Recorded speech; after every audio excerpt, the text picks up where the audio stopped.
Hello friends. In this video, we are going to talk about the G20 and the upcoming G20 Summit in India. As we know, India is the president this year, which means all the meetings and summits will happen here. India hosted over 200 meetings in 32 different areas this year, and the big one remains. The heads of state summit world leaders will gather in New Delhi in September.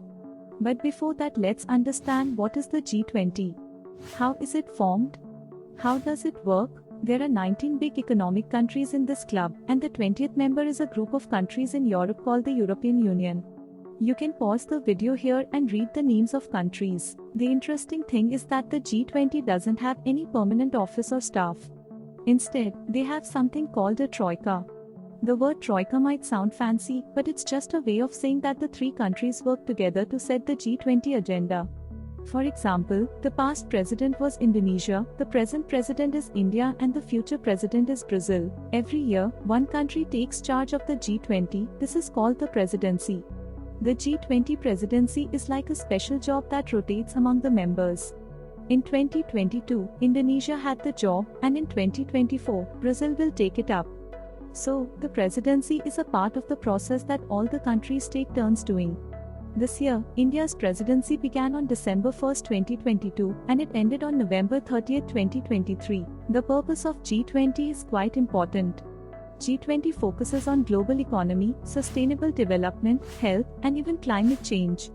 It can change its focus to address the world's biggest problems. For example, last year when Indonesia was in charge, they talked about global health and sustainable energy, not just financial issue. One important thing to remember is that when G20 countries work together, it has a big impact on the world's economy. These countries make up 85% of the global GDP, 75% of global trade, 60% of land area, and 2/3 of the world population. Now, let's understand why the world felt the need for G20. Before G20, there was a group called G7, which only included rich countries. But in our interconnected world, things happening in one place can affect the whole world. So, after the Asian financial crisis, G20 was created in 1999 to have more countries working together. It became more important during the big financial crisis in 2008. Washington, D.C. hosted the first leaders level summit.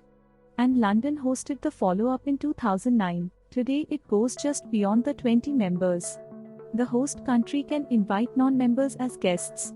This year, India has invited these countries: Singapore, Netherlands, Egypt, Oman, Bangladesh, Mauritius, Nigeria, UAE and Spain, plus world organizations like the UN and WHO and others. That time, its main job is to look after the world's money and economy. So, what's happening this year? The 18th G20 Summit will take place in New Delhi, India. This year, India has a special theme for its G20 presidency. It's called Vasudev Kutumbakam, which means one earth, one family, one future. It's about working together like a big family to make the world a better place. India's theme also emphasizes making responsible and sustainable choices, not just for individuals but also for countries.